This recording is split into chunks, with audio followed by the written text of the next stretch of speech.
What's happening, car guys and car gals? Good morning. This is Lou Ramirez, the car guy. And this is Fred Lenartz, the subprime hero. And we are Brewing Solutions on the Car Guy Coffee podcast. And we have an incredible guest. Yes, we do. Today. We are so honored for who is jumping up inside of the cafe. Fred, I am pumped up and excited. I know that you are. And y'all need to be too. So do us a favor and tag a car guy. Tag a car girl. And share. It's important that we do this because we have some information today that's going to be amazing. We have somebody that's going to tell you about his journey, about how he got to where he's at today. And man, I'm going to tell you, a lot of times we just see where they're at today and we're like, man, it's overnight success. And it's never an overnight success. It takes work. The suddenlies take quite a bit of time to make happen, right? And we're so excited to have Jonathan Dawson in the house, JD. So you give him two initials is all you need with this guy. That's how important he is. This guy is something that's doing, he's somebody, I should say, not something. He's somebody who's doing something in this business right now that's getting me excited. He's out there helping people become better at what they do. He's teaching them new tactics and techniques. I got to see him speak a couple times over at the NIADA, and man, he blew my mind with what he was talking about. Really, it's the little things that make a difference, and Jonathan's really figured out how to make the little things work for you. So folks, get ready for a great morning, get ready for some great information, and get ready to have a great time because I know I'm ready to go. I know I'm ready. So let's go ahead and get this cooking. Car guys and car gals, we are not going to delay the intro. You heard a couple of messages from our sponsors, but there are more that are trying to bring you the great news that this show is bringing you. But folks, I cannot stop this excitement that's inside of me. This five-liner is about to be underway, and your mind is about to be blown. You are about to be encouraged, and there's about to be so much poured inside of your cup that you're just going to have to sip on up. So let's get this rocking. Ladies and gentlemen, car guys and car gals and solutionaries all throughout the world, help us in welcoming the one, the only, Jonathan Dawson! Yeah! There he is. Look at him, man. Hey! Good morning, man. Look at him. He's getting down. He's jigging. He's doing. Come on now. That's right. Get that move. Man, we appreciate you for being here this morning. We appreciate what you're going to be bringing for us this morning, man. And we appreciate what you brought to this business up to this point and look forward to watching you do some more, man. Thank you for being here. How are you this morning? You know, I'm fantastic. I am in Albany, New York. I had a full day yesterday training with an entire sales team between two stores. You know, it's the 27th of the month yesterday, Monday, the last Monday of the month, and I am at two different dealerships. We closed at 8. I left there, I think, I want to say almost 9. And you know, it's awesome. It's awesome. But I had originally, when I had booked this trip, I had originally booked a morning flight that would land me back in Atlanta at right at 8:30. But because I told y'all that I would be here for you, I pushed my flight back, so I'm leaving a little bit later. So I am missing my breakfast with Bubbles, my little baby girl. I'm missing that for y'all. So let's get this thing going and let's make sure we make a difference and add massive value, because if I'm going to miss my breakfast with my baby, I want to make a difference in someone's life. Come on. And so you're already doing it, man. You're doing it in my life, so you've already done that. So thank you so much. That's one step. So let's keep this thing moving, and I'm excited to change some lives and to impact some people today. And that's what it's all about. And that's what Jonathan Dawson does every single day when he wakes up. He's looking for a way to impact. And I appreciate that about you. And that's why we had to have you on the show. We've been doing this Women in Automotive series, but when Jonathan Dawson gave me an opportunity to put him on the show, I'm going to put you on the show. So it's just as much as you moved around your schedule, we did too for you, brother, because you mean that much to us. And thank you. You honor us by doing that. And it means so much to us. So we're not going to waste your time. We're just going to get straight to it, man. That's right. Let's get this Forgive, Focus, Fly, because in order to be part of the certified solutionary crew, you got to learn a secret handshake, right, Lou? Why don't you explain that secret handshake to him real quick? So we have been forgiven much, so we forgive. And inside of that action, we get the opportunity with our freed up hands where we're no longer holding on to the weight of unforgiveness. Right. We then get the chance to focus. And once we're focused on where it is that we're going, our goals, our future, we get to reach and stretch out in faith and begin to fly. And once we're up there, we keep growing and keep growing. So on 3, car guys and car gals and all you incredible solutionaries out there, we have the one, the only Jonathan Dawson. Forgive, focusing, and flying with us. He's about to be part of the family. So let's do it. Put the hands on the shoulders one time. And on 3, 1, 2, 3. Forgive, focus, fly, and keep growing, keep growing. Yeah, that's right. Now we're doing it. Now we're Yes, sir. You know the deal. Jonathan Dawson, thank you for honoring us with that. Here we I go. love this, man. Life is so good. Heck Life is yeah. great. God is great. And we are so thankful to have Jonathan here today. We're going to get straight to the questions. Your first question I'm going to hit you with is, what is your drive? What is your purpose? What makes you wake up every day and try to make an impact in people's lives? Well, actually, interestingly enough, I get asked a version of this quite often. A salesperson or manager will say sometimes, John, what drives you or where's your motivation come from? And I give them the same three answers. Give you the same three answers because until I get a better answer, these are my answers. My first motivator is I'm going to die. I'm going to die. I'm fully aware that I'm going to die. I am aware that it'll likely happen before I plan on it happening. I'm aware it'll likely happen before I want it to. And it'll even possibly happen without me knowing it's going to happen. So I'm fully aware of that. And with that comes a revelation or a knowledge to me because I'm convinced in the gospel. I'm convinced that part of that comes with a great deal of hope, but part of it also comes with a great deal of accountability. One day I'll stand before my Creator and I'll give an account for my life. I'll have to answer for what I did with the things that I was given and what I did with the time that I was given. And when I stand before my God and have to give an answer, I want to be able to give an answer that's pleasing. And I want my God to say, good and faithful servant, enter into my rest. So I don't work I don't do what I do to earn God's grace or favor. It's not out of any sense of I'm buying a ticket through it, but it's out of response to it. It's that I have an obligation and a responsibility because I've been given much, and whom's been given much, just like who's been forgiven much. Who's been given much is responsible to give much. And so part of my answer is simple. The clock is ticking. It's going backwards. And soon and very soon and way too soon, I'll be gone.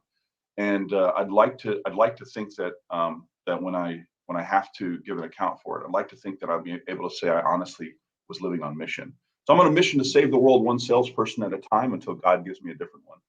And so that's why I do what I do. That's why I'm in Albany on the 27th of a month, working with the sales team, trying to fulfill that. That's the first answer. The second answer is I have a wife and I have a daughter, and I have an obligation to them to provide the best possible return on time when I'm not with them. Because as much as I enjoy this time with you or with a sales team or wherever I'm at, whatever I'm doing, as much as I enjoy the person I'm sitting across from me, they're not my wife and they're not my daughter, who right now outrank everyone else in the universe as far as people I love and care about. So I tell people all the time, my wife, she outranks you, my daughter, she outranks you, and I want to live that way, which means I have to be purposeful, because while I'm not with them, I have to provide a good return on that time. And while I'm with them, I have to have a clear conscience that while I was not with them, it was worth it, right? So I tell salespeople this all the time. They live as a house divided, and a house divided will not stand. When they're at work, they're not fully present at work. They're not truly committed to what they do. They dabble in what they do, and they're not fully functional at what they're doing. They're not good stewards of their time. And because they're not, they don't reap the harvest and the reward they could get, that they often would get if they do what they're supposed to do. So they don't do that. So when they go home, here's the house divided. When they go home, they're constantly aware of what they should have been doing at work and what they missed opportunity. And I need to be at work because I need to hit that unit. I need to get to that number. So when they're at home, they think about work. When they're at work, they feel like they should be at home. While at work, unproductive, they think about the time they're missing at home. They're not at the baseball game. They're not at the breakfast table, whatever it is that they're not able to do. And average people live house divided. I don't want to live that life. I'm not going to be a house divided. And so when I'm functional away from home, I'm on mission and on purpose, so that when I'm at home, I can provide the best possible version of me at home as well. So that's answer number two. Answer number three is, quite frankly, people like you. People out there who have put their trust and faith in me, who've given me time, who've given me attention, who've given me opportunity, who've given me trust. And again, as a steward, I have to provide for those people who've entrusted me an opportunity to serve them. So I feel an obligation to my clients, to my students. I feel an obligation to, relatively speaking, my audience. I feel an obligation that I owe them a version of myself that adds value. So those are the three reasons I do what I do. Until I have new reasons, those are my reasons. Absolutely love it. Very, very, very powerful reasons. And mix those three together becomes super powerful. And I love that, having that type of passion inside your heart, it just being able to do those things. And really what it all translates to is just being the best version of yourself, always looking to be the best father, the best husband, the best leader, the best influencer, the best, coworker, the best friend, all those things all added together into one pot. It's just constant growth. You're always looking for ways to tweak yourself, room for improvement everywhere, right? And I absolutely love that. That was a great explanation, breaking it down to three pieces like that. And I agree.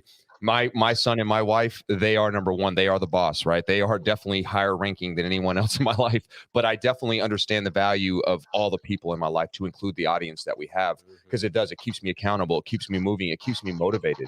So I love that, Jonathan. Thank you for sharing that with us. And folks, I'm sure you guys got a piece of that. If you're struggling trying to figure out what motivates you, you just got to look around you. Look for things that you love. And when you look for those things that you love, they will motivate you. But find ways and honor those people and honor those things. So, man, love that. I love that you're honoring the way you honor Jonathan. Thanks for being here.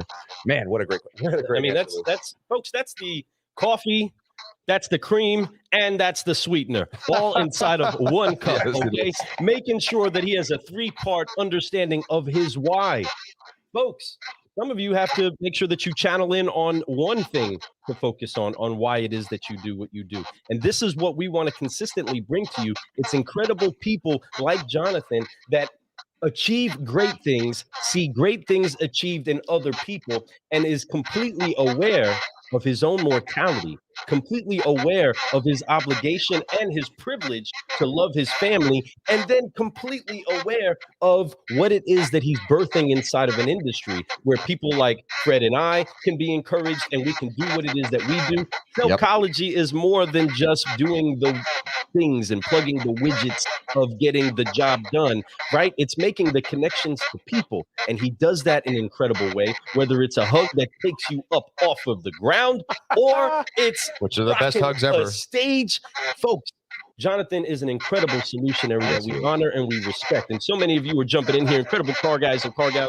I want to say good morning to some of you that are here. James Bernard, what's happening, brother? So excited to see you and hear from you this morning. Says, what's up, fam? Frank Crinity. What up, Frank Crinity? What's going on? How buddy? are you, sir? Welcome to the Partay and the Cafe. That's another guy I think you guys might know, Frank. Yes, you might have heard of him. Might have heard of him or folks. something. I don't know. Sean Wright, what's up, going Sean? on, brother? How are you? What's happening, Facebook user? Love you, whoever it is that you are. Jason Grimes, what's up, brother? Love you, appreciate you. Damn. And what's happening, Tony? How are you? Tony, what's going on, man? everyone? Appreciate you for being here this morning. Larry, What's going on? what's going on, Larry? What's up, Larry? How are you? And Facebook user again, hey, how are you? Time is a privilege. 100% And it is. time is a big piece of the seed time and harvest. Amen. And that's the part where we get lost. That's the part where we get kind of stuck in not being able to go to the next level because of time, right? The children of Israel circled around the wilderness for so much time until they could be prepared. Even if it was just a small seed or just a small remnant that was able to go into glory, that's the same thing here inside of the industry. There's only so many of us that are going to go to that next level. Right. There's only so many of us that are going to be able to go into the promised land of where the car business is even going now. But we have to release Egypt. We have to release that mindset. And I love what it is that John constantly does is that he makes sure that you engage with your mind, your heart, and then bring action to it all. And John, I want to ask you something that I don't know if anybody's ever asked before. Maybe they have. Surely they have at some point or another. But brother, what has brought you to this incredible industry? What has brought you to the car business? Oh, man. Well, ultimately, the short answer is God ordained it. That's the short answer. Looking back, I think a lot of people at some point in their life will come to a point where they'll look at their life and realize that God was in the back orchestrating some things. Obviously, you look at the sovereign hand of God on things, and in the moment you maybe don't recognize it, but for me it was actually fairly clear in that the way that I was brought to the car business was kind of weird. Let me kind of give you the story. So I'm 22 years old. I moved to Kansas. My wife has her master's program that she's about to complete. It's a 2-year program. We had gotten married. We moved to Kansas for her master's program. We have a U-Haul truck in the driveway.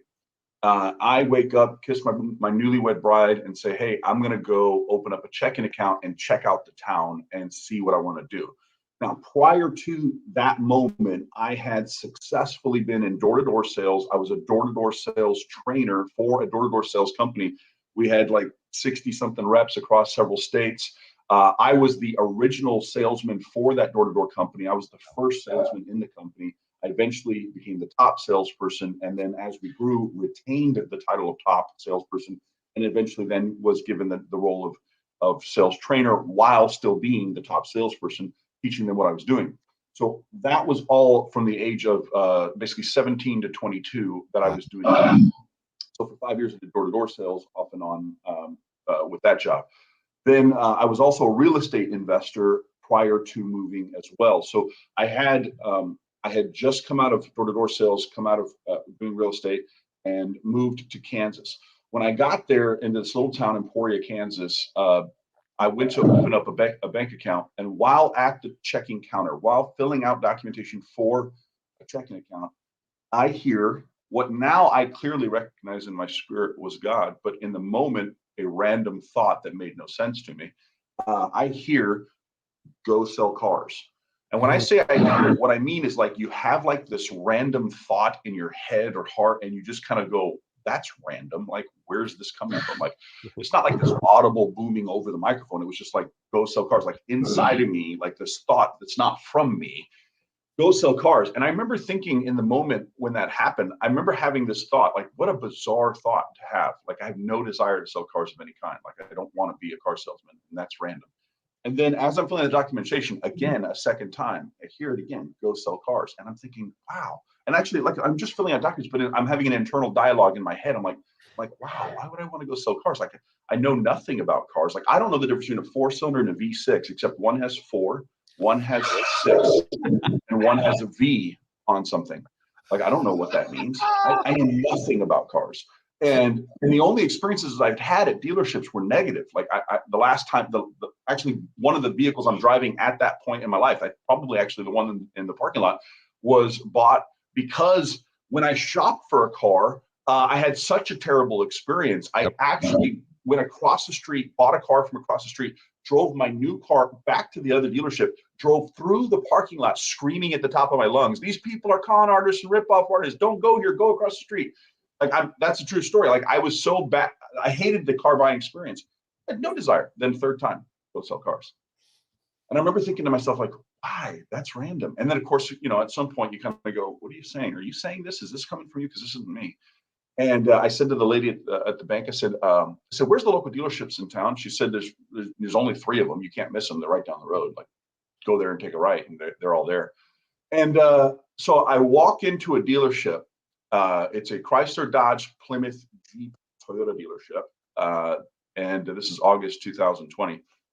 And I walk into this dealership, and on the other side of the show floor, while I'm walking in on one side, on the other side is a man physically throwing another man out of the building. Grabbed by the back of the show, like, throwing a guy out of the building. And he says, "Go on, get out then. I don't need you." And I'm like, what's going on? So I go up to the receptionist. I'm like, "Hey, can I talk to somebody about a job?" And she says, "Yeah." She says, "1 second. Hey, Seth, this man wants to talk to you." Well, the gentleman throwing someone out of the building was Seth. Seth Hively, my manager, my soon-to-be manager. He's the manager. He's a towering man. I'm a big guy. I'm 6'3". You met me. I'm a big guy. He made me feel small. He made me feel small. And he meets me. He's got a big old cowboy hat on. He's got a big old thick red mustache like this, and he grabs me and crushes my hand like this when he shakes my hand like this. You ever met somebody who shakes your hand like this? Yeah, you. So I learned it from Seth. so he crushes my hand. He says, "My name's Seth Hively, son. What can I do you for?" And I said, and this is where it's funny, where God shows up sometimes. I remember this like it was like literally 5 seconds ago. I remember this. I said, "Hi there, sir. My name is Jonathan Dawson. Today I will have a job selling cars. It'll be for you or your competition, and you don't want me working for your competition. I wanted to interview you and see if I want to work here." Now, you have to understand, I had no preparation of saying that in that moment. I had no preparation that I would say that. When I said that, I felt like I was having an out-of-body experience, looking down at myself going, "Who is saying that? What is going on?" And he says, tell me about yourself, son. And we sit down and anyways, long story short of that, I get in the car business. And that is how I started in the business. And many people who do know my story, if you followed me and you've heard this story, I apologize, but it's just the story, is, I sold 10 cars the first 12 days, half the month. I started in the middle of the month, sold 10 cars, 12 days. I thought I was the stuff. Like I thought, well, this is easy, this cakewalk, right? And that market in that town, right, that already put me in the top half of the sales floor.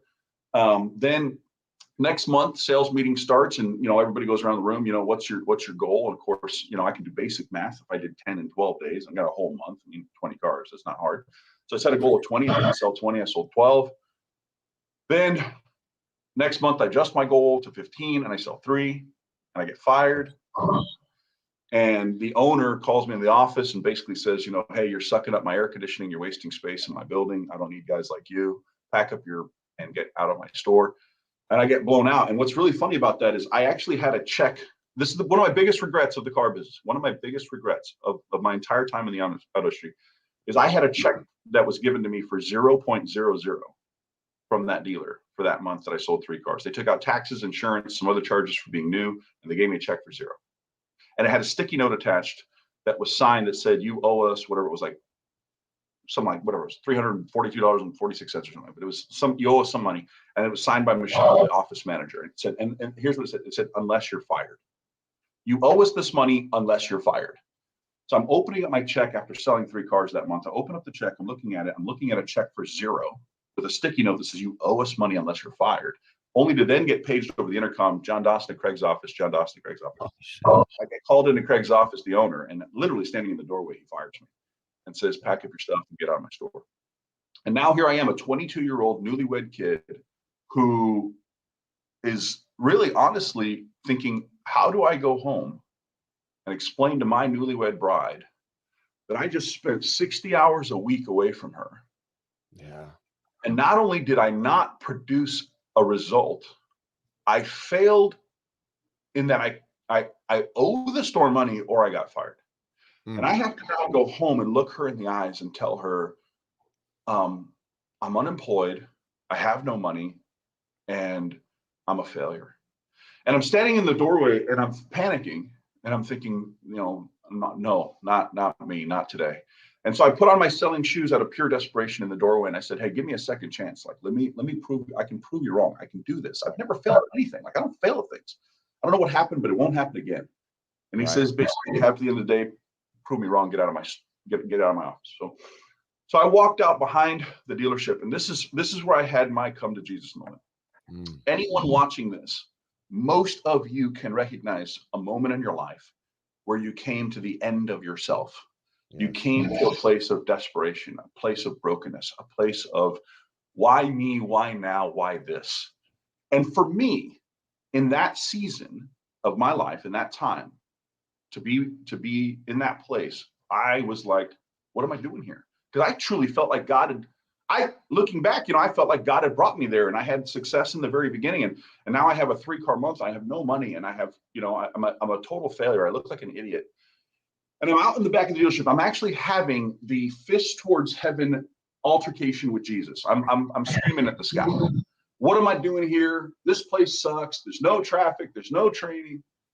And again, I hear, and this time it pierced me. This time I knew who was speaking. And this time I heard a very simple, powerful voice say this: it's all your fault. And I looked up and I remember feeling like, how could you possibly say that? Are you even remotely paying attention to what's going on down here? How is this my fault that there's no traffic? How is it my fault there's no training? How is it my fault that my manager is a bully and my other manager is a liar? How is this my fault? And again, I hear it. It's all your fault. And again, the second time it hit me and I said, no, it's not. It's not my fault that customers are liars. It's not my fault that my coworkers are manipulative. It's not my fault that no one's taught me what to do. It's not my fault that I'm here with no opportunities because everyone who's been here has been here for freaking 10 years and every customer's here to see one of those guys and there's no traffic. And how is this my fault? And again, the third time, it's all your fault. And that's the moment. That's when it broke. something inside my spirit broke, something inside my heart. And that's what I realized. Like, it really was. It was my fault that I wasn't working unto God. I was working unto men. I was not a steward of my time. I showed up to see what would happen. I came without a plan. I came unprepared. I wasn't working in a way that honored anyone. I was just an employee passing time. My wife had a 2-year program. In my mind, honestly, I didn't have any desire to be in the car business. I didn't like my job. I didn't like what I was doing. To give you context, guys, I would pull up to my dealership and we had to clock in every morning. And whoever was clocked in late, they checked it. Whoever clocked in late had to buy breakfast for everyone. That was our rule. So if you clocked in at 8:01, 8:01, you owe everyone breakfast. So I had my clock set perfectly attuned to the clock for the clock in and my vehicle. And I would pull up to the dealership and I would literally sit in my vehicle till the very last moment that I had to get out to go clock in, because I didn't want to spend one more minute at the dealership than I had to. That's how much I despised where I worked. I didn't enjoy it. I didn't like it. It was a job I was putting myself through. And in that moment, when I heard that in my heart and I said, it's all your fault. And that's when I made a decision that changed my entire life. And indirectly and directly has changed the life now of thousands of people. But it was a simple decision. I said, today will be the day from now on. God, teach me how to do this in a way that honors you. Teach me how to do this in a way that honors my employer. Teach me how to do this in a way that honors my customer. And if you'll show me how to do this in a way that honors my God, my employer, my customers, if you show me a way, I will do it. And I'll become the number one salesperson in this dealership, number one salesperson in this town. And I will change the way people buy cars if you will teach me, God. And that was the desperate cry of a 22-year-old kid who had no money, sitting in the back of a dealership, screaming at the clouds and asking God to save him. And that's when it turned around. And from that point forward, I came on mission. I started living on mission. I had a purpose, and that's the only reason probably you and I are talking on a StreamYard at 8:30 in the morning. That's the only reason, is because of that moment and the decisions I made after that. Man, and it's powerful decisions that we make. I'm glad that you sat there and you spoke with God that morning, yes, and that you got to look up and you found that and you heard that, because you're right. It is all our fault. We have the decision every single day when we wake up how we can handle it. Doesn't matter how great your management, how bad your management, how bad your inventory is, how bad the customer base is. It's all about what you put into it. I love that, Jonathan. What a testimony, folks. Did you hear that? Did you feel that? Yeah, we have the number one sales trainer in the world talking about he was getting fired from selling cars because he sold only 3 cars, guys and gals. Listen to that. That's okay. Here's the deal. We all have moments of what we would call failures, but that's not a failure if you learn from it, if you grow from it, if you speak to God and you ask for his advice. He will speak to you and he will give you the right path. The inner dialogue that we have inside of ourselves is our talking with God. And I've kind of learned that myself too. And it's funny that you're talking about, I feel like all this is meant to be this whole conversation, because I've been preaching that whole inner voice thing a lot lately. And it's a big deal. Listen to that sometimes. You really have to. We push that to the side. Don't do that, but we do it anyway. Or do that and we don't do it. It's one of those things that we have to really listen to it. It is God speaking to you. He's telling you it is time for you to fly. And Jonathan, I'm so thankful that you had that conversation. I'm so thankful that you were at that bank, that you were there trying to open up an account and you kept hearing, go sell cars. I love that. And I think that's great, because we are so thankful that you're in this business doing that, or we wouldn't be having this conversation this morning. And if we were, it wouldn't be about this. It'd be about something completely different. And I'm so excited that we got to hear this story. Folks, please get inspired by this type of stuff, because that's what inspires me, to hear things like that. And I know that when I hear that, I know I'm on the right path, that I'm taking the right steps. Because look at that. He's talking about he was 22 years old, had no idea what he's doing. He was newlywed. He was trying to do the right things, and it just wasn't working. And it was because, like he said, he wasn't doing it through his faith in God. He was just doing it to try to just better himself only, right? And I love that. And that's great, man. What a great story. That leads right into my next question. Unless you have something. But yeah, I just want to touch that for those of you that are listening, for those of you that are watching, for those of you that are digesting this. Yes. It is so important that you understand the responsibility it is that you have. So many times we do find ourselves with our fist up to heaven, so mad at what God has done inside of our life, when I want to encourage each and every one of you, because he loves you, because he loves you, because he loves you. He wants good things for you, better than you can ask or imagine, better than you can think or dream. He wants those things for you. Amen. Understand, he's given you this earth. This dominion of this earth is ours. No different than if I give my child a bicycle, a bedroom, a car. It's their responsibility to take care of it. It's their responsibility to put gas in it. It's their responsibility to care for it. If we want to blame the whatever's happening in this earth, right? As far as global warming, any of these other things, this is our earth. We're responsible for it. The climate that's inside of your dealership, inside of your business, inside of your cubicle, inside of your finances is your responsibility. It's been Amen. given to you. Facts. And it is your responsibility to take ownership of it and understand that you have the same power that heaven has to activate things inside of this earth. We can broker the power from heaven here on earth if we actually take ownership of it and understand daddy gave us this opportunity. Daddy gave us this chance. And sometimes daddy's going to put a finger back in our face to say, you're the one messing this up.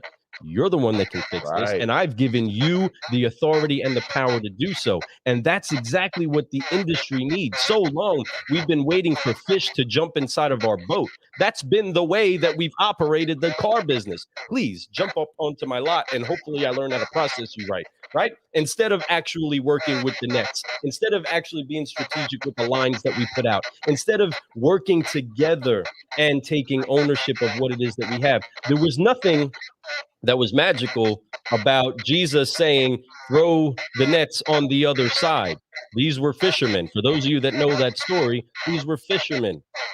They understood how to throw a net on the left side, the right side, the front side, the back side. They understood it, but it was totally different when Jesus said to do it. It changed it all up when he said, now do it this way and watch what it is that happens. And so often we can brush that off.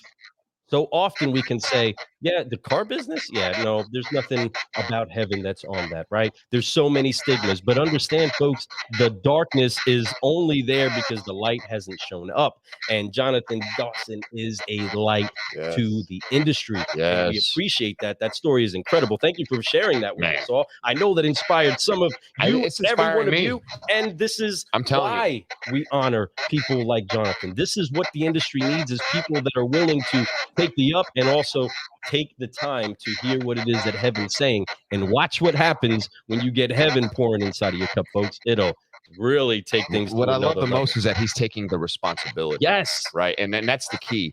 You have to own it. You have to own everything that you do. You have to go after it. Because, faith without works is dead. We hear this all the time, right? And it's so true. We can have all the faith in the world, but if you don't put work behind your faith, it's never going to come to you. We have to put the work behind there because we only get what we put in. Right. So make sure that you guys realize that. And man, Jonathan, thank you for sharing that with us. Thanks for being so honest and candid about that. I know I could ramble on all day about that whole situation because it is powerful. Because a lot of people will go to a situation like, hey, you're done, and they give up. They're done. They're out of the automotive industry. If you would have done that, this industry would be different today. And I'm so glad that you're a part of it because I love where the industry is going today. I believe there is a good path, and I believe that there is people that are coming together, and there's a great network of great automotive people that have a great heart that really want to see a change. And you're a big part of that, man. And I'm so glad that you're leading the way and showing us the way, man. It's amazing, so amazing. And that leads right into my next question. As we come up in this business, we talked about a lot of amazing things. We know your whys. You have 3 of those things, and they're so important, right? We also know what got you in this business. Well, while you've been in this business, who's been some of your greatest mentors? Because you're a great mentor to many. I mean, you're a mentor to me by far. Now that we've become friends, obviously, I'm going to be poking at you some more, learning more. But who's been a great mentor to you to help you get to where you're at today? So the story of mentorship from my life is actually a little bit of a unique one. It comes with a little bit of pain. It starts with a little bit of pain. My father worked like 3 jobs when I was a little kid. And watching my dad work all the time as a young boy, I didn't understand it. Like my dad would come home and plop on the couch and watch TV, and that, be his decompression. And, in many ways, my dad, didn't know how to manage his state. So, emotionally he'd be tired and, he'd snap. He had more of a temperament of a volcano, he'd brew and brew and brew and then blow. And, so I grew up in an environment like that where I felt disconnected. I just did. I didn't have a relationship with my dad and my child. I don't have strong memories of relationship with my dad. And so as a young man, I sought out mentors from an early childhood, teenage boy, young boy, sought out mentors. So from the age of, 13, I looked to other men to teach me things about life. And I learned the importance of seeking wise counsel from a mentor. So I actually one day I made a list of my mentors, and it was like, I don't remember exactly, like 40 something people long or something. It was just a really, really, really long list of people who for a season and for a reason were placed in my life to speak to me. So when I get in the car business, one of my early mentors in the car business was when I was selling cars, a gentleman by the name of Dan Hong, who just retired after 32 years in the car business. He literally just retired like a couple months ago. And he was a salesperson at the same store that I sold at.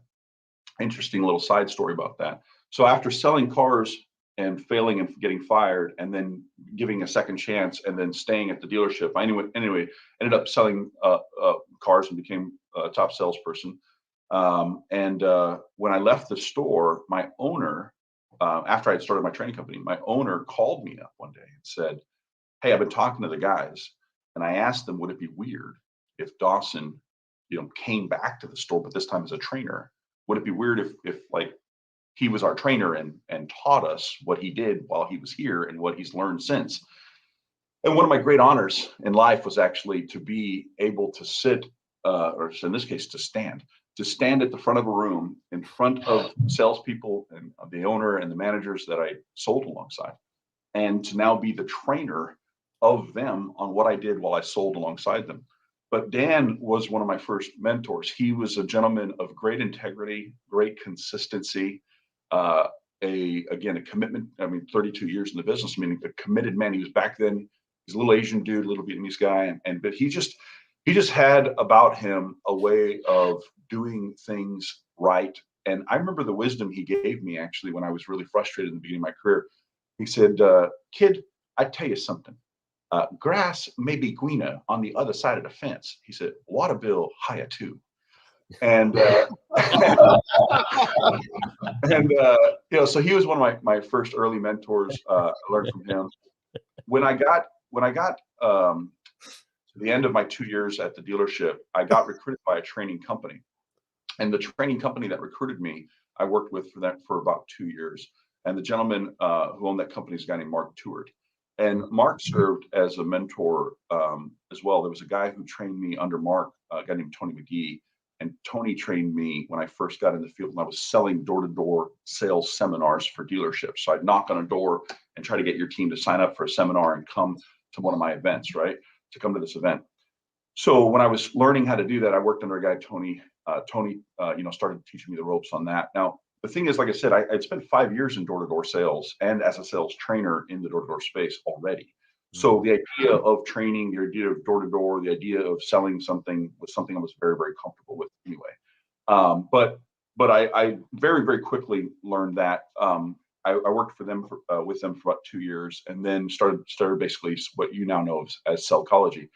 Got into the space of Sellchology, and honestly, as a new entrepreneur in the training space, I had no mentors. It was a very, very difficult thing because everybody, not everybody, that's not fair. It's an unfair way of describing it. What felt like everyone, what seemed like everyone, was operating from scarcity. What seemed and felt like was everybody operating from scarcity. Everybody saw everybody as a competition for the dealer's dollar. Everybody was in competition for the dealer's dollar. So nobody in the vendor space, like what we have is a community of even vendors now, which vendor side, you guys are a little bit on the vendor side, but the vendor side can feel very cliquish. Back then, it was, in my opinion, it was even more cliquish because we didn't have relationship building tools like this. And so it was really hard to feel any kind of community with anybody. But so in my early career, I had no clear mentor on what I was doing, no one to give me the path, because no one wanted me. Like if you were a trainer, you didn't want to teach another trainer how to sell training, because now what if the dealer hires them instead of you, right?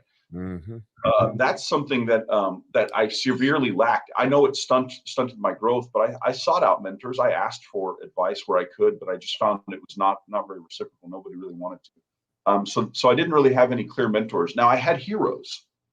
And what I would encourage you is there's a difference between a mentor, a coach, and a hero. So I had heroes. I had people I aspired to be like. I had people I could model from a distance and look at them and go, okay, this is the direction I want to take myself professionally and from a presentation perspective, and I want to move myself in that direction. But mentors I didn't really have, which is why I'm grateful to say, and I'm thankful that there are a lot of people, and maybe even people watching this right now, who are vendors who will say, Jonathan has been a mentor to me. I have mentored dozens of vendors, dozens and dozens, even trainers. There are trainers who, if I listed them by name, who would, if you sat with them on a one-on-one, they would say, Jonathan has shaped and directed my entire success of my career as a trainer.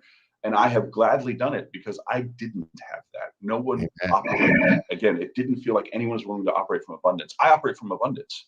So I want you to win. I want you to take, I want you, if the client picks you, I want the client to win. And if they thought you were the way they would win, I'm happy. I want the client to win. So, but very few, unfortunately, at least, 20 years ago, very few people felt that way. Man, and Jonathan, I absolutely love that. You are a man of my heart, and I'm falling in love with you more and more the way you talk here, because that's exactly the way I feel. As my cup starts to fill up, and as I'm able to start, once it starts to overflow and I'm able to pour into others, I want to do the same thing. Mm-hmm. I don't believe in competition. I know that there is competition out there, and it drives me. I guess I should believe in competition, but I also believe in community, and I believe that there's abundance for all of us. And if we all go after it, and when you find somebody out there somebody could be doing the exact same thing I'm doing, but if they're doing it with love and they're doing it to better this business and they're better to help others, I want to help them. And that's something that is beautiful. And when you do that, all it does is make you better. It just makes you more abundant. You get to have more. And it's not what I'm after, but that's what it becomes. And it's a beautiful thing. You don't even realize how it happens, but it happens slowly but surely. And watching people like you, Jonathan, lead the way in that and being able to push that on. And I know that you are that way. I know that if I reached out to you and said, hey, Jonathan, what about this? You would give me the advice in a heartbeat. And I love that. And that's what it's about. Let me give you a very direct example of this. A friend of mine in Minnesota, who's now a area VP for a large auto group. He, when I met him, he was an internet salesperson when I met him 15 years ago or more. Now he's an area VP over an auto group for a large auto group. Anyways, he called me the day randomly, and he and I talk. It's not bizarre that he calls, but it's not common. But he called me up, and I'm like, hey, what's happening, buddy? He says, hey man, I'm sitting here with this trainer guy. And he's usually working with OEMs, but he wants to get on the retail side and work directly with dealers. And he's building an online platform. And he was asking me a bunch of questions about how to build his online platform and how to build his business and how to go after dealers instead of just the OEM. And anyway, he's like, and he was telling me, and I'm like, dude, I know the perfect guy you should be asking these questions to. So I'm sitting here with this guy here, and he's starting to build his business. And I want you to, could you just answer some questions for him? So tell him, how much did it cost for you to build your online platform? What did you invest? What were your rates? What do you charge dealers? And he's literally asking me to just kind of like open up my books to another trainer to tell that trainer exactly how I built my business to where I am. And what I loved about that conversation was not only that I was able to help this trainer and give him the information to grow his business, but that this GM Matt knew me well enough to know Jonathan is the kind of person who, if you want to compete against him, he will give you a map to do so. Yeah.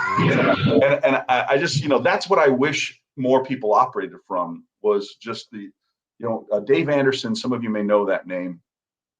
He has been closer to what you might call a mentor to me. Dave, in a very, very difficult season in my life, when I actually was being attacked by people, I had people that were trying to attack me, that were openly boasting that they were going to destroy my company.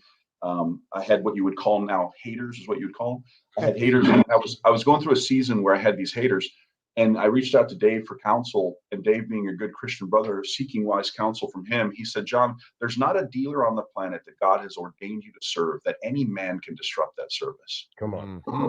There's not a person you're supposed to minister to that any man can stop you from ministering to.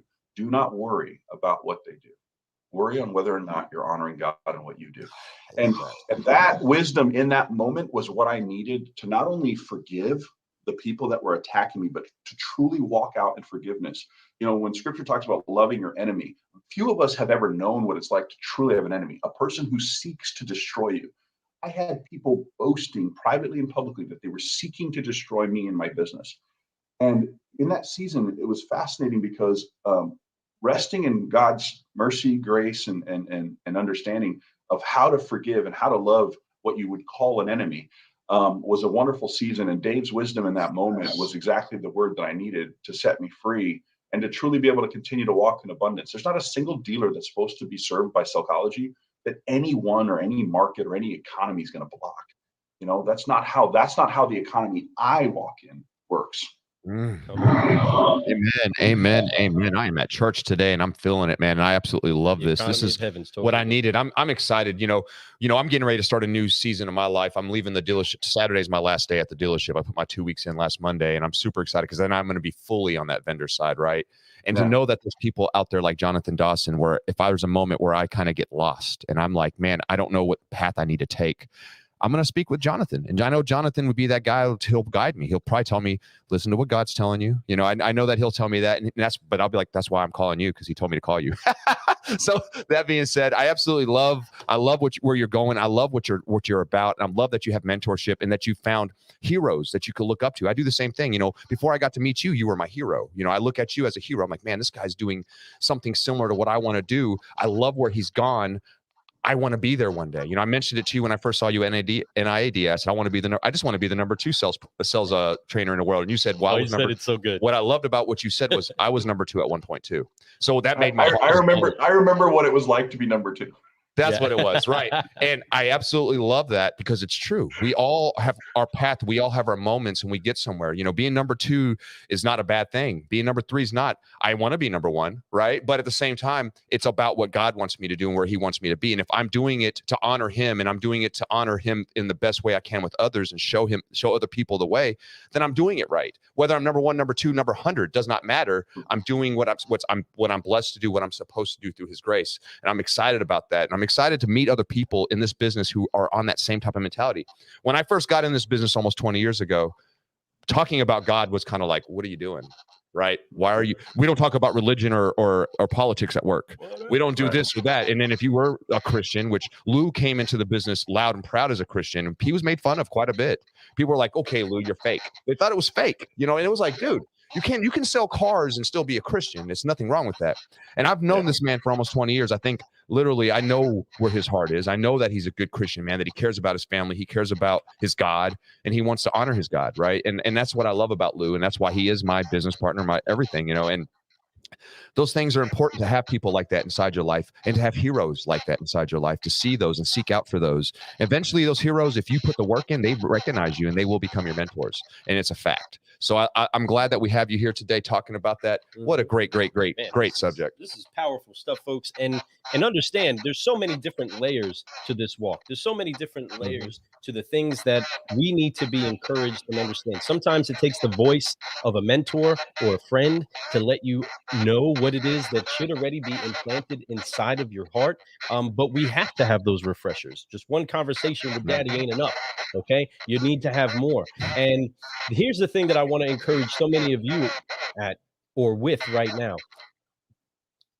He prepares a feast for you in the presence of your enemies. Okay. The word says that no weapon formed against you will prosper. If he be for you, no man can be against you. Yeah. So let me clear it again. That doesn't mean that no weapon will be formed. That doesn't mean that no weapons are going to be created. Say again? It doesn't mean you won't be surrounded by enemies. Exactly. In the midst of your enemies, he will do this, but it doesn't mean you won't have them. It doesn't mean you won't be surrounded by them. And I tell you what, I live that, because even as I read screenshots of conversations between some of these people conspiring that would be sent to me and say, look what so-and-so is boasting about or saying. And as I was reading these screenshots, initially, of course, weighed by them, but over time realizing, you know, look at my business. Like, I'm literally, every time they get on Twitter and attack me, every time I do a show, I do a podcast, and you know, they would get on the Twitter feed and they would just try to like undermine me on Twitter, and they'd get in the comments and try to undermine what I was doing or make accusations. And it was all manner of things. It was accusations against my character, accusations against my business, accusations against my Christian walk. It didn't matter what it was, they were trying to undermine it. But like, I just looked at the numbers and I was like, like for all their efforts to stop me and block me, somehow, stuff is still going. So yeah, I just would encourage people, not in my strength, not by my power, but to put your trust in God alone and know that He's sovereign, He's good, He's just, He's faithful. And it's ultimately the character of God that should drive our decisions, not the character of other men. Come on, Amen. that's what I'm talking about. And folks, hear that. I mean, again, that type of wisdom, I love it. Car Church, Wednesday mornings, 7:45. Make sure that you jump up in there. You'll hear more of Jonathan Dawson, some Alex Flores, Chris Martinez, all these incredible people. Will Ramsey talking about kingdom and trying to Amen. make sure that we operate inside of a kingdom understanding inside of this car business. But folks, again, no weapon formed against you will prosper, but they will be formed. Okay. Yeah. Goliath was there to destroy David. David understood who it was that his God was and understood that he stood no chance against him. Sometimes the giants in your life are only there to bring out the greatness Yes, that's that is inside exactly of you. what it is. And I so love that. I want to encourage each and every one of you, listen to what it is that he's saying, rewind this on the replay and get some of that. But I want to ask you, Jonathan, so you had a 3-car month, you were fired, you fought your way back in. You've had many, many people speak against you. You watched the business go up in the midst of it all, taking a lot of hits on the chin, taking a lot of slugs in the gut. What has been the hardest lesson that Jonathan Dawson has had to learn inside of this pursuit? I will say, like, if you rewound the clock and just played it out on the timeline and you had like an emotional scale that just kind of rated emotional peaks, highs, and lows, I would say that season where I was being attacked was definitely one of the most challenging seasons of my career, because I felt like it was so unjust. I felt like it was so unfair. I felt like it was so uncalled for. And quite frankly, one of the hardest things about it was, like, none of the people that were attacked, it's not like it was a client who could say, we paid John and he defrauded us, or none of them, not a single one of them was a client ever. Not a single one of them had even been a student ever. Not one of them were salespeople under my tutelage who said, I sat through a class with Dawson and he, lied or taught me to lie. Like, there was no, it was all these kind of, like I said, these peripheral people who had no real relationship with me at all, but had a perception of me. And I'm grateful to say, and again, God is so good. I'm grateful to say that God has redeemed, restored, and reconciled almost all of my haters, who are now in my phone as friends. We text, talk, many of whom, through humility and grace, reached out to me and said, would you forgive me? And God has brought us to a place of reconciliation. So I'm very, I want to bring some closure to that part of the story.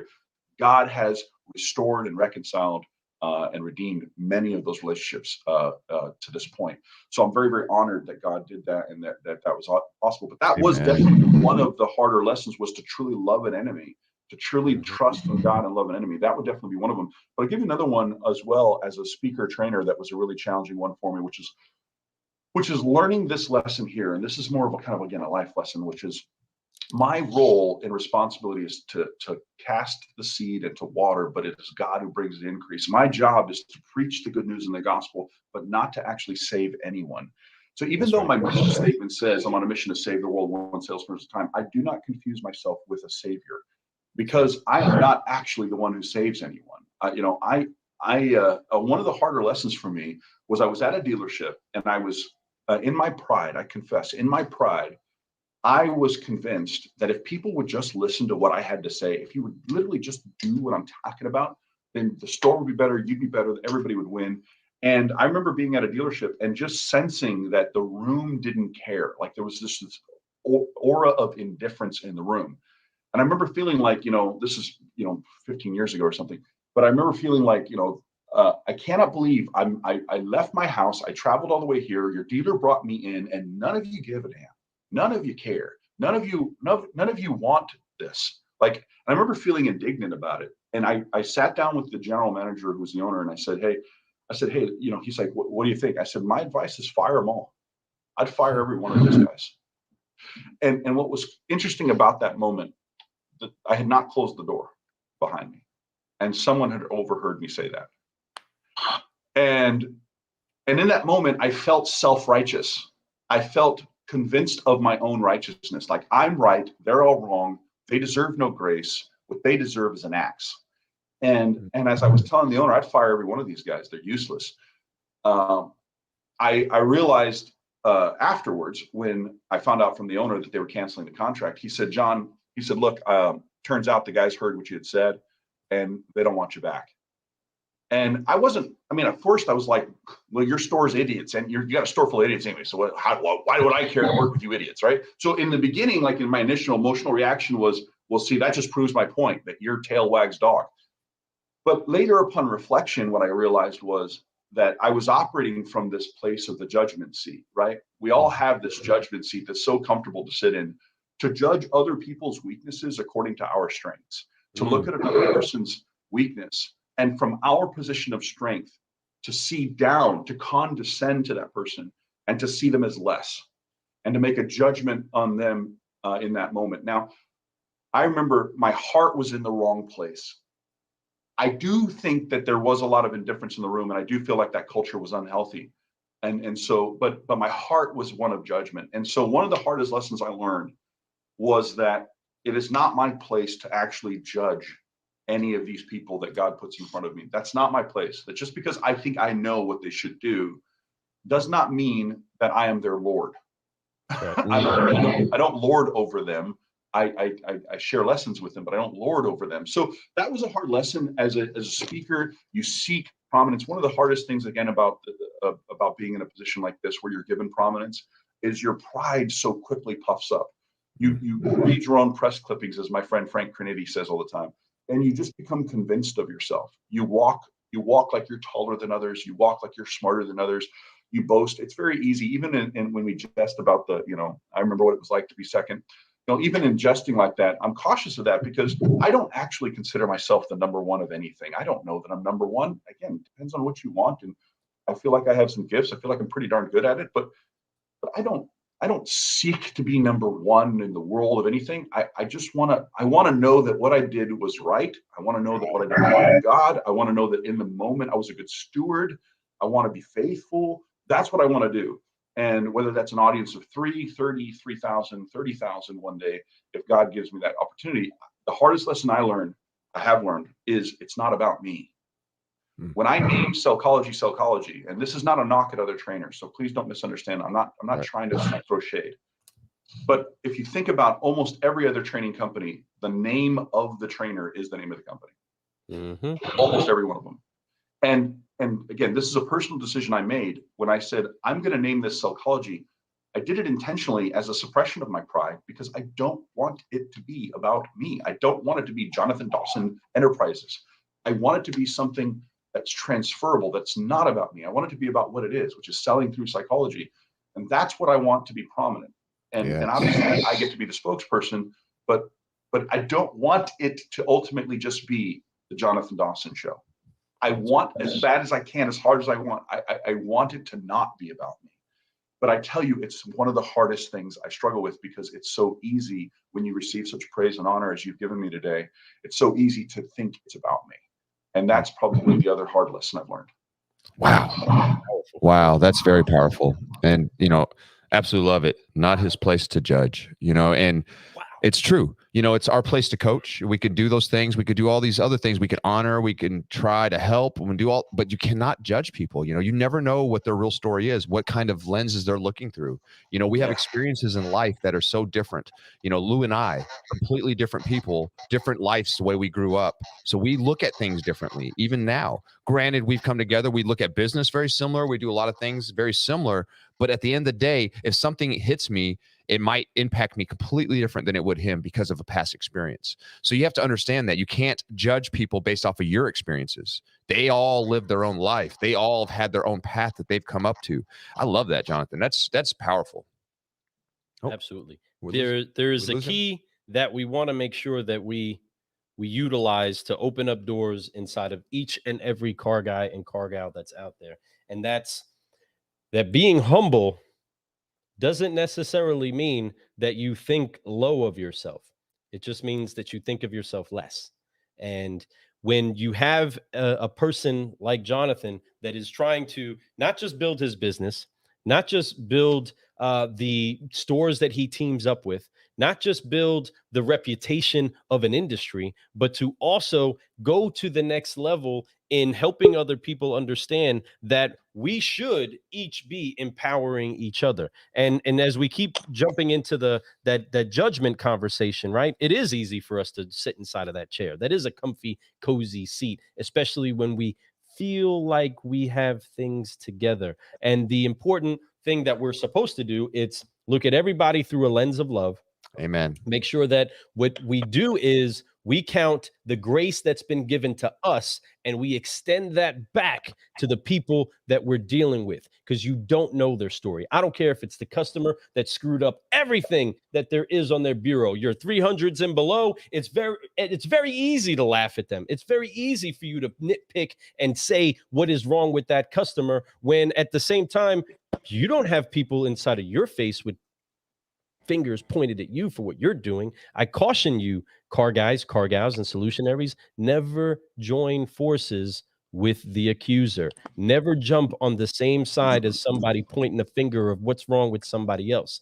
Be the very first to turn that back to you to say, hey, this is where I messed up. This is what I had to learn. And maybe you can relate with this, but maybe you can learn from this. And I appreciate your vulnerability. Man, I appreciate the honesty here. You know, he's been dropping nothing but honest. Just he's told us about his getting fired. He's told us about his 3-car month, folks. Come on. I can tell you. I mean, I've told people my story. I had a 1-car month once. I can't believe I did not get fired. I was there. He was there. It was the most embarrassing month of my life. I didn't work at all. I'll be honest. I did nothing that whole month. I played poker and I threw coins against the wall if you can get the closest, right? But that being said, big mistake. It's good to be honest with yourself. And that's what I love about Jonathan. You know, we've talked about his whys. He had 3 of those. We talked about how he got in this business, how before he was a sales trainer when it came to door-to-door sales. He was the top guy there. He said, you know what? He heard a voice at a bank that said, listen, go work at a car dealership. I love that, man. It was like amazing, right? And he does that. And he goes in and he tells us a story about his failures. He told about his mentorships, his people he considered heroes, his friends. He's talked about his greatest failure. But the one thing that I'm really curious about, out of all the stuff that you've done, John, out of all the work that you put in, man, and you put a lot of work in over these years, man, and we appreciate it. And we've been watching it, and I love what you're doing. You know, you've done this, and now you're this, and you deserve all that, man. And it's a beautiful thing, because you're really gracing other people and showing people how to do it, and you're helping uplift this business is what we're all about, upshifting and uplifting, right, Lou? That's right. That's right. And that's the thing. And what I want to ask you is, out of all the things that you've done, what has been the greatest reward that you've taken from all this? Wow. So it's definitely, again, going back to that analogy of, there was a line with emotional peaks and highs, and you think back about that and you look back on your time. I'll give you a few that are up there. One of them was, for sure, getting that call from my original dealer, who hired me, then fired me, then gave me a second chance, then watched me sell. When he said to me, John, I asked the team whether or not they'd be comfortable with you coming back as the trainer to teach them. And he relayed to me a message. He said, one of the top guys there said, John, one of the biggest regrets I have is watching John do what he did right next to me and never asking him how he did it. Mm-hmm. So, when my owner told me that and invited me back, I mean, you think about, like, these people legitimately watched me sell cars alongside them. They saw me get hired and fired. Then they saw what I did after that. And they saw the way that I sold and the way that I eventually outsold them, and did it in a short period of time of under 2 years, taking people who had been at the same store for over a decade and passing them up by self-generating my traffic and creating referrals and so forth. And so definitely one of the emotional highlights of my entire career has been the honor of my team trusting me because they saw my character and saying, I want him to come back and now be our trainer. So that definitely is it. Another great highlight was when Toyota contacted me. When Toyota, as an OEM, contacted me and said, hey, we've been following your work. We'd like you to come up and provide training for Toyota. It'll be part of the certification program through Toyota. Because, again, I was a salesman for Toyota. I mean, I went to Toyota certification classes. And so, again, to stand in front of a room with, cameras and a sales team and know that I'm at Toyota's training center and I'm facilitating a class that future Toyota salespeople will be privy to. That was another massive highlight of my career for sure. And then I would say one of the ones that sticks with me the most is a story of a man named Tom Anderson. Tom was a gentleman that I met briefly at a dealership. Just to give you an idea how far back we're going, he was at a Plaza Pontiac in Omaha, Nebraska, Pontiac dealership. Okay, so this is a minute ago.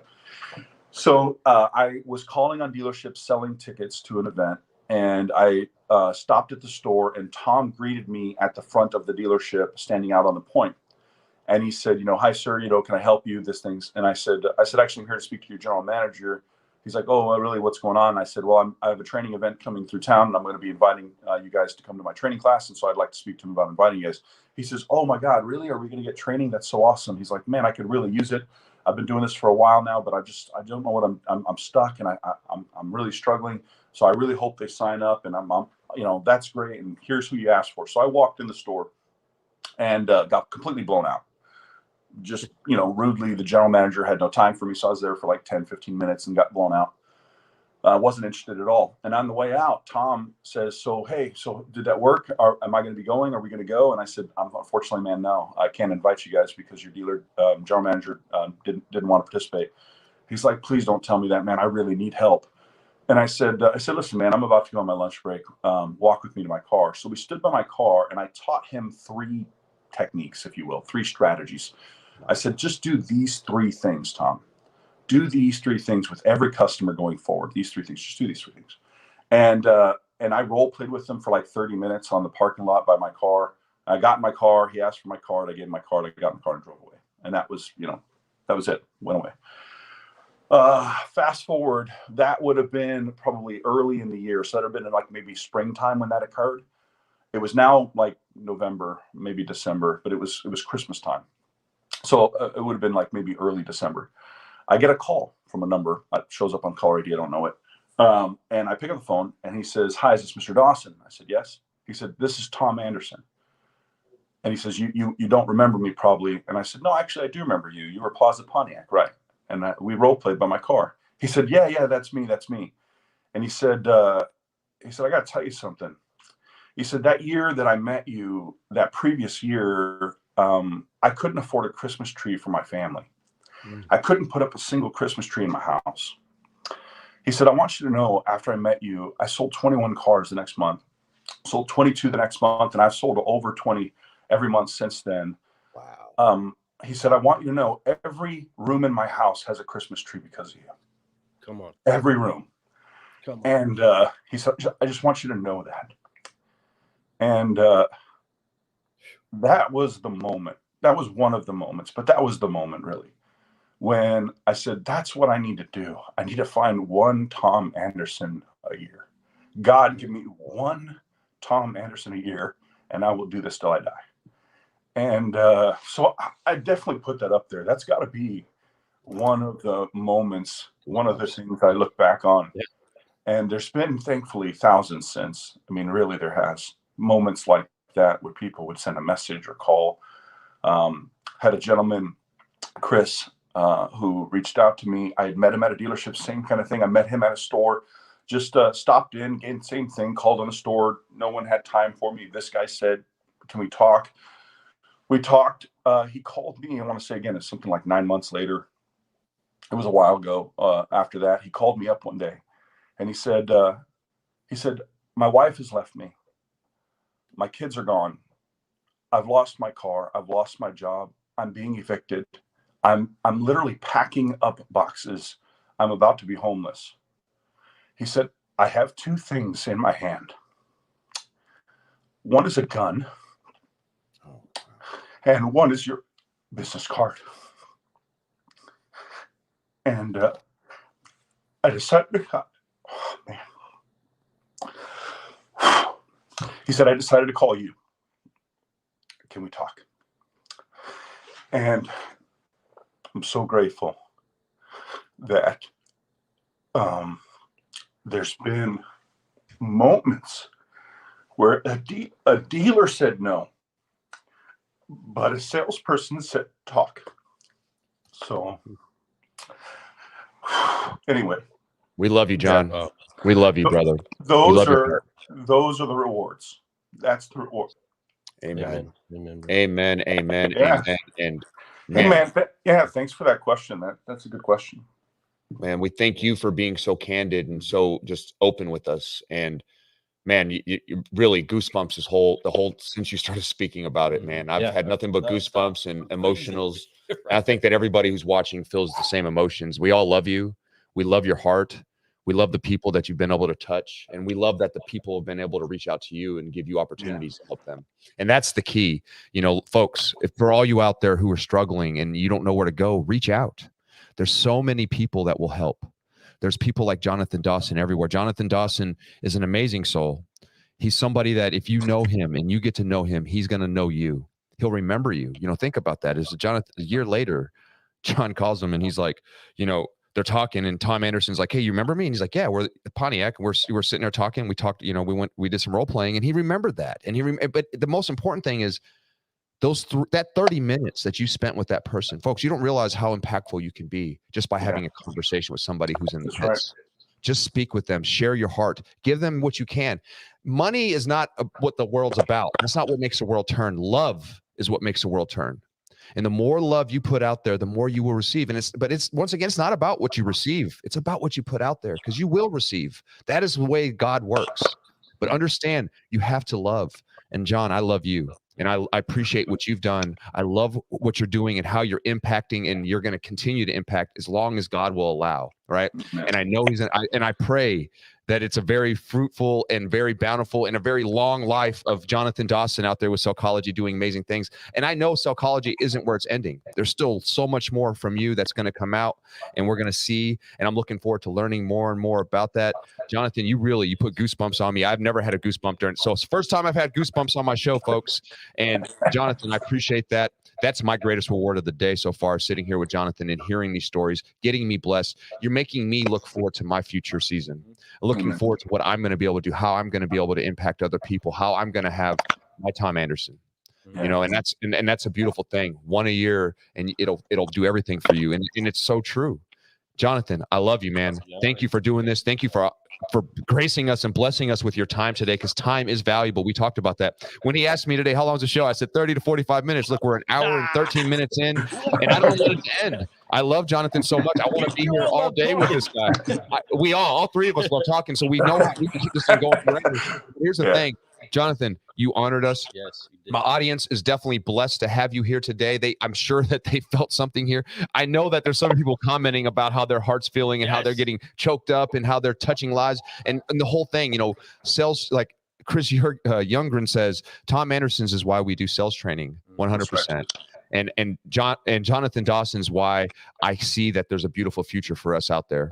So I thank you so much for putting in all the work that you put in. So you blazed a path for people like Lou and I to go out and try to help and do the same thing and know that this path is a good path. Being a godly man, being a man of faith, being a man that wants to help people, not make money, but help people. That's what it's about. And I love that about you, Jonathan. That is why we wanted to have you on our show. That's why we wanted to honor you on our show. And we are so thankful to have you on our show. So grateful. Car guys, car gals, God, all you people that are out there that are listening and that are receiving from this, I want to encourage you again. Understand that he gives seed to the sower, and sometimes it's an entire group, and sometimes you'll win the whole dealership if you're on the vendor, and sometimes you just need to win one. But whatever it is, that seed that gets put into your hand, be freely willing to give it. This life that we have is a gift. Every gift that you have is designed to be given back out. And dropping 3 pieces in a parking lot on your way to lunch to see somebody else's life transformed and to see that actually brought back a harvest to Jonathan that has him on the Car Guy Coffee podcast talking about the glory of God inside of his business and the harvest that he's reaped back. Is just showing you that sometimes you just got to let the seeds out of your hand, let time do what it needs to do, and you will reap a harvest that you cannot even imagine. And inside of this room, we've been sowing seeds for the Car Guy Coffee inside of the industry. And we stepped out in faith, and it brought us to a moment where we're sharing right now, where we can glean from a brother that is doing great things in the industry, blessing so many other people. Really? And we get the opportunity to do the same. You now are responsible, car guys and car gals and solutionaries, for the seeds that are inside of your hands. Yes. Let them go. Let 'em Sow go. them. It is not your responsibility to bring the growth, but it is your responsibility to sow. So I encourage you, let those things out of your hand. I have had an incredible time what a today. I'm going to go back, listen to this again and again. I almost got, I was like, right. It was No, right there. I literally It was right goosebumps, there. and I was like, It's like, oh man, don't do it. to go. But Jonathan, you bring out emotions. That's, I see why you're a powerful speaker. Once again, we're going to close this out, but I wanted people to understand, if you haven't had a chance to see Jonathan speak, go find a place that he's speaking and be there. He goes to all these major events. If you want to come out and check him out, make sure you do, because I'm going to tell you something. You will learn something very fast. And he wants to teach you. He wants the business to be better. He wants car people to do well, because this business is a beautiful business. We don't want the Carvanas to take over. We don't want none of that. We want, and here's why. It's I love what they're doing, but I love what we as humans do. We help each other. We give each other a touch. We love each other. There's something about that human feeling, and not computer screen feeling. It's a human feeling. I wish I was there with Jonathan right now. I'd be giving him a big old hug, telling him how much I love him, right? And he'd be hugging me right back, lifting me up like I'm a little kid. Like, what do I do? But I love you, Jonathan. Thank you for being here on the show. Thank you for sharing everything. And man, Is there what a great anything day. else you have to pour inside of these cups as we no get doubt. ready to take away from this cafe? I would just say to those who call Jesus their Lord, honor God with your day, honor him with your time, seek to be a good steward of your testimony. And part of that is the way you work at the dealership, working unto the Lord and not unto men. If you do not yet have a relationship with Christ, if he's not your Lord, if he's not your Savior, if he's not in your heart, then I would just encourage you, as I have my last opportunity here, to seek God and ask him to share and reveal the gospel to you. Ask God to speak to you and reveal who he is to you. And because if anything, if I help the dealership sell 10,000 cars, they all turn to rust one day. If I help one person find Jesus, I'll be able to dance with them in heaven for eternity. So ultimately, that's what I would love to see anybody do, is draw closer to God. But I do think again, to the opportunity you guys created here for a platform, I thank you for your time. I thank you for allocating this time for me and creating an opportunity for me to answer some questions and share some stories that obviously drug up some stuff within me, and I appreciate that. Love everybody. I'm just a man on a mission to save the world one salesperson at a time. I want to teach salespeople how to build a business where they're truly celebrated instead of merely tolerated, how to out-experience the competition and create raving fan advocates. And if you're looking for me, I'm looking for you. I'm easy to find. I'm all over the web like Spider-Man. So find me if you're looking for me, and let's talk. Absolutely. Car guys and car gals and all you solutionaries. Did you hear that? Did you hear what he just said? That's a great line. I'm going to love that. I'm all over the web like Spider-Man. I never heard that before. I love that one too. That is fantastic. Man. But folks, listen, we are about to close this up.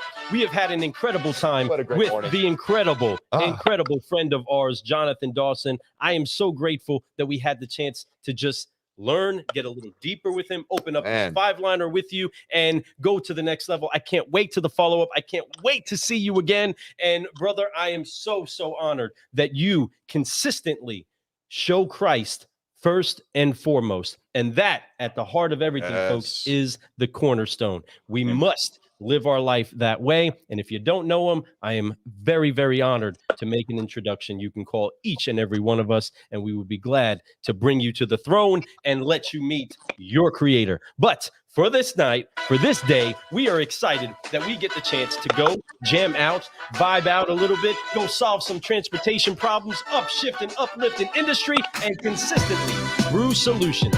I am Lou Ramirez, the car guy. And I'm Fred Lenartz, the subprime hero. And we have been brewing solutions on the Car Guy Coffee Podcast with the one, the only, Jonathan Dawson! Woo! Man. Appreciate it all. God check is us out. good. God is good. CarGuyCoffee.com gets you some of the brew. Danelle Delgado is the episode available for you right now. Tonight, pay attention to cup number 2. Man, woo, what an incredible day. Go back, rewind. If you're just now tuning in, go back and listen to this. This is on the replay, folks. This is And one of the- be looking for this show to be broke down into pieces for podcasts here soon. This was an amazing show. So uplifting, so heart-filling. I love you, Jonathan. Thank you for being here. We appreciate it. Can't wait to talk to you again. Love you, brother. Talk to you in a little bit. See you backstage. Out.